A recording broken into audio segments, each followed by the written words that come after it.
You've probably seen those memes saying spring is just around the corner, probably from the same folks who gave us "Let that sink in." Well, I guess I figured there's no better time to explore the science behind these fantastic elastic springs. It's all about elasticity, or how well a material can return to its original size and shape. To go back in spring history, you can't think of it as just a vertical metal coil. In fact, a bow and arrow technically counts as our first example from 60,000 years ago. And though he's known as the father of pneumatics, this Greek inventor started making springs out of bronze and tin for his experiments, closer to the ones we know today. Fast forward to the 1600s, where Robert Hooke came up with a very simple formula.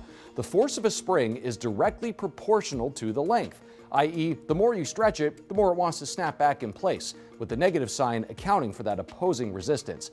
K is a constant, but still depends on wire diameter, how many coils there are, how stiff the material is, and other factors. If you extend that spring too far, you're pushing its elastic limit, and Hooke's law gets the hook and no longer applies.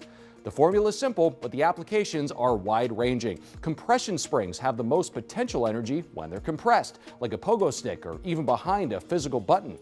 And tension springs start concentrated and get that pulling force when extended, like around a trampoline or above a garage door. Torsion springs are used in rotation, like a clock or mechanical watch.